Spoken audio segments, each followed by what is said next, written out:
this past year, my last season overseas, I was still struggling. I was still carrying a lot of guilt, still carrying a lot of shame. I was actively, living in an addiction at the time, and I wanted to kill myself, bro. Like I literally wanted to kill myself. And And this was just um, not too long ago, huh? yes, yes, yes. This was last season. Last Okay. season. Where were you at? And Over Czech Republic? I, I was in the Czech Republic, Okay. and my girlfriend came out to visit me. Everything came to the surface. All of everything that I had been hiding, everything that I had been doing for the past 8 years, 10 years, all came to the surface. And she was like, "Bro, you got to get some help. Like, you got to get help."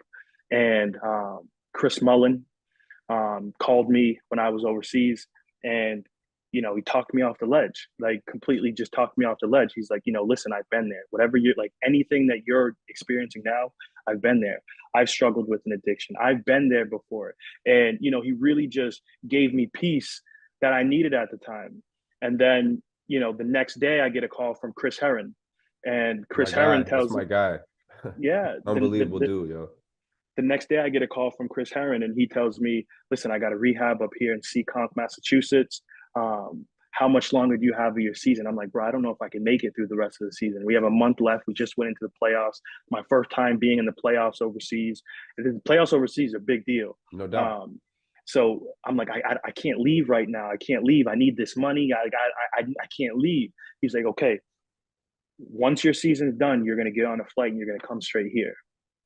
Once your season, and it was every single day, having conversations with Chris Herron, having conversations with Chris Mullen every day, having conversations with, you know, How did because that I went, come? I don't mean to interrupt, but how did that come with Chris Mullen? How did that happen?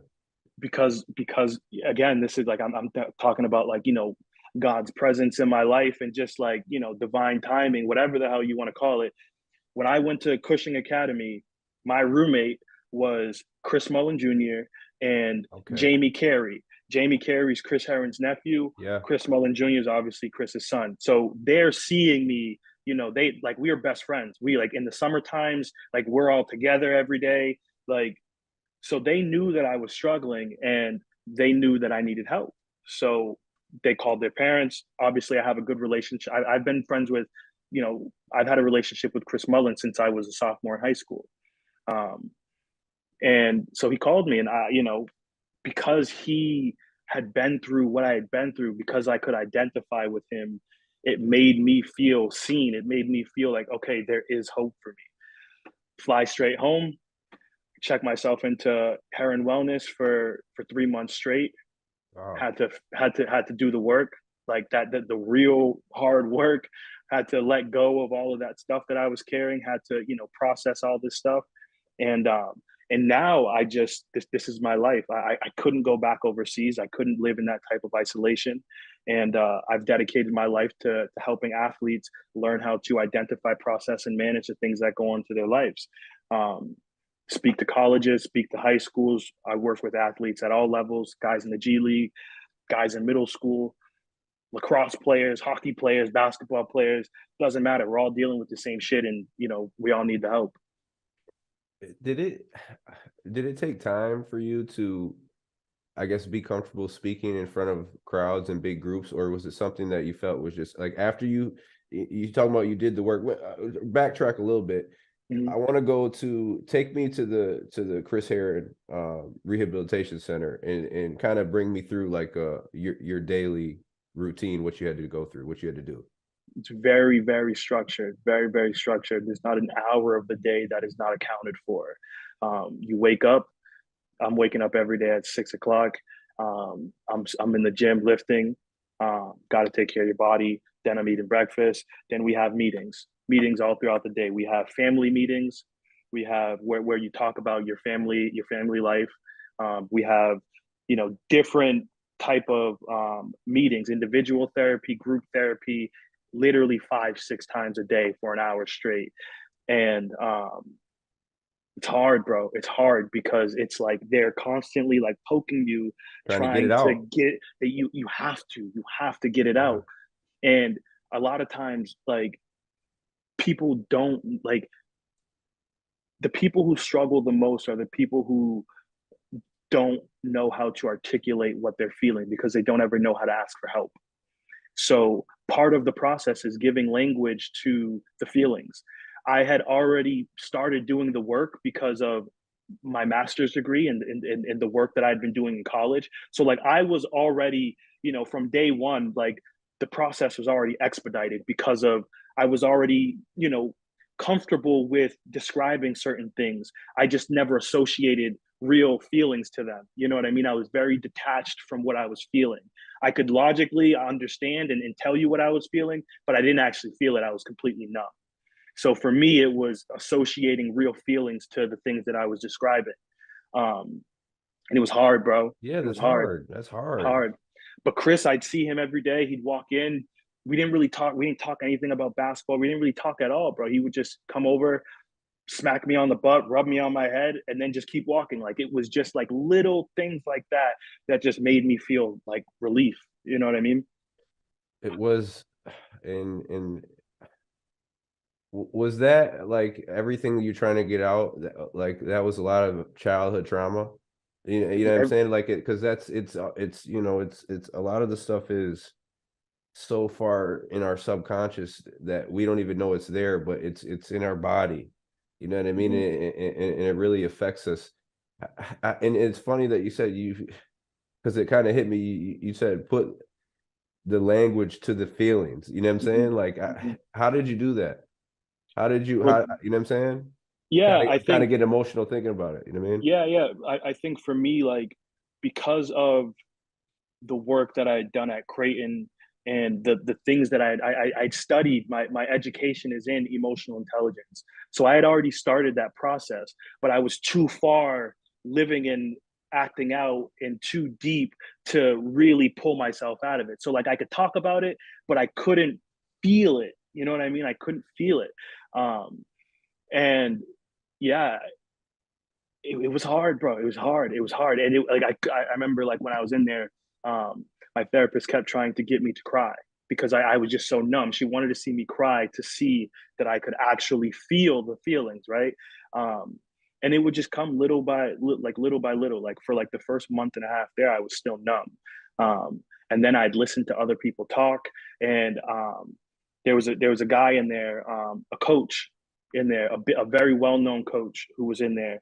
Mind you, you wouldn't believe the people who are in rehab. By the way, it's like everybody's dealing with this. No, Everybody, for I'm real, telling, bro. like you wouldn't believe it. I'm telling you. Um, but a really well known coach, he's in there giving a share about his life and addiction and his family's. He's celebrating maybe a year or two of sobriety, and I'm listening to this guy talk in front of his family, and it broke me down, bro. It broke me down. Like it broke me down, and that was the first time I started crying, and then I just became a big softie after that. Yeah, bro. I tell you what, because I'm like my mom's emotional. I'm emotional dude. So like I kind of I'm a just from playing I'm emotional. Like Hmm. that's Hmm. just Hmm. it's just in me. Like and then Hmm. like you even just talking about stuff I get I feel it. You know what I'm saying? Hmm. Because I know how important that stuff is to be able to talk about and be able to get out. And I think, for you to do that is one of the hardest things in the whole world. To do Sure, that. I don't think, people really understand how hard that is to talk about for things sure. that they're going through, especially when, you know, since a kid, you don't even understand that as a Hmm. kid. You know what I mean? You're thrust into that, at 10 years old. So I guess, after you go through all that, you're there for 3 months. It's almost like I guess a new you. You know what I'm saying? You're a Hmm. new you. So did that give you the confidence to, because it's public speaking is fucking hard. Oh, bro. Yeah, Yeah, yeah, yeah. regardless. But did that give you the confidence to go in front of people or go in front of large groups and to just speak without having any hesitation? Yeah, I mean, I think it was. Like everything kind of just like, it's a culmination of everything, because it was the boot camps. It was like talking in front of the college kids, the high school kids who were, you know, dedicating their summers to allowing me to mentor them, to doing the lectures in front of them, where I'm telling that, like, I was telling these kids what I was going through at the time. And that's what made me feel comfortable, because I knew that people needed to hear it, because I knew that there were kids every single day reaching out to me, asking me how to deal with this. And I'd seen, like, I see myself in these kids, and I see that they're heading down that same trajectory. Like, when you look at the statistics of addiction, of depression, of self-harm, like, it's incredible. It's incredible how high these numbers are. And nobody thinks it's ever going to be them. Nobody thinks it's ever going to be them.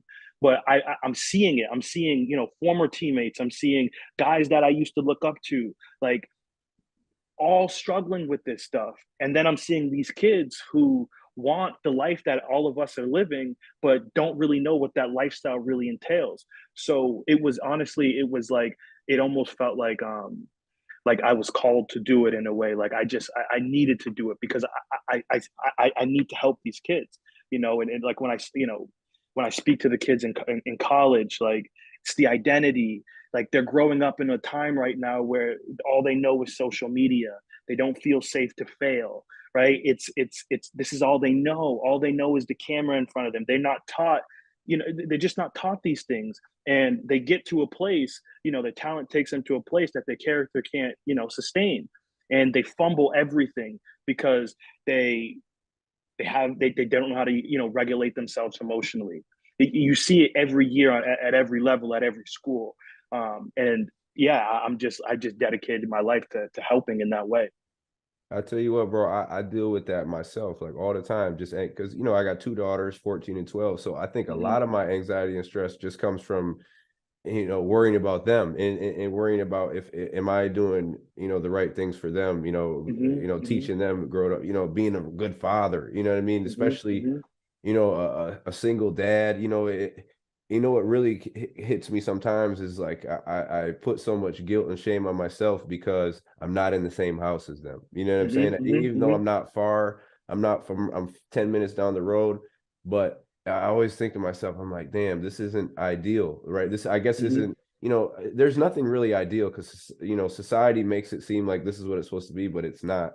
It's For not. sure. It could For be sure. whatever, you know what I'm saying? But For sure. how I grew up, I had both my mom and dad in the house. You know what I'm saying? Was Mm-hmm. it perfect? No, it probably wasn't perfect, but they were always there. So I feel like I put so much guilt on myself for that. You know what I'm saying? Yeah. Like it didn't work out. And then, you know, it's just trying to talk to them and how to deal with it because they're grown now. They're 14 and 12. So like, you know, every little thing, like, you know, I'll try to do the most, bro. Like, you know, and make sure I try to pick them up or make sure I'm just doing every little thing. And then when they be like, nah, dad, I'm not doing this. It like it tears me, Mm-hmm. bro. You feel what I'm Mm-hmm. saying? But it's like it's not intentional. They're teenagers. They want to hang out with their friends, but I almost take that as like how do I say it? Like It feels personal. yeah. It feels personal for some reason, and then it Uh-huh. goes to me running all type of shit, going Yeah. stories in my Yeah. head like you're not a good Yeah. dad.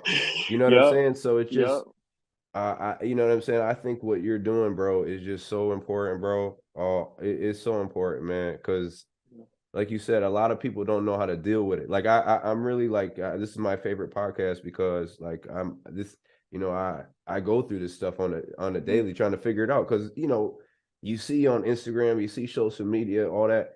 You're doing a lot. You're doing a podcast. You helping the kids, and even that, like you feel like you got to keep up with it all the time. Like you Yeah. always have to Yeah. do it. Like sometimes I feel Yeah. like I gotta, you know, if I'm not doing it, then I'm fucking up. You know what I'm Yeah. saying? Yeah. Yeah. If I'm not doing something on a daily, if to move something forward or Mm-hmm. Mm-hmm. progress at something, then I'm not, and then I ain't shit. You know what I'm saying? But Mm-hmm. Mm-hmm. that's where that meditation kind of gets me back into it. But even then, bro, like it doesn't go away. It doesn't. It doesn't. It's just It it's about learning how to manage it, no learning how to doubt. manage it. And the problem is, um, like, people aren't taught how to communicate. Like, we're not taught how to communicate. We're not taught how to talk about, like, you got to think, like, your parents they grew up in a generation where you just have to work through it. You just grind it out. Like there's no talking about anxiety. Like, anxiety is not a thing, right? And then those parents give birth to another generation of kids who grow up in this world, and they have things that they have to talk about innately, but because your parents haven't taught you how to do it, you struggle with doing it, and you have to figure it out as you become an adult.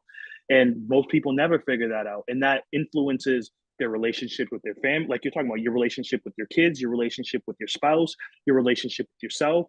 Like an inability to identify, process, and manage the things that are going on in your life will influence every single part of your life. It will influence how you digest every single experience, right? If you don't have language for the feelings, then you're not going to be able to articulate the things to your spouse that they need to know and how to love you. You're not going to A kid's not going to know how to articulate to their parents on what they need. These are like life, like necessities that are not being taught, and we just expect these people to know this. And if we can teach the athletes, because of our society puts them on a pedestal, when they lack these skills, everybody knows about it because it manifests in very unhealthy ways. So that's why I feel like if we can teach these athletes how to do these things, when the ball stops, whatever sport they play, they're going to be so much better off in life. Because right now, the numbers of depression of athletes that transfer out of their sport, the numbers of suicide, the numbers of self-harm, the numbers of addiction of athletes that transfer out of sport because they lack that identity, coupled with everything I just said, it's too high. It's too high. And we're not doing this. There's not enough resources for them. We're not doing a good enough job of preparing them for life. It's a business at a young age now. We're not helping these kids. We're not helping these kids, and we need to do better.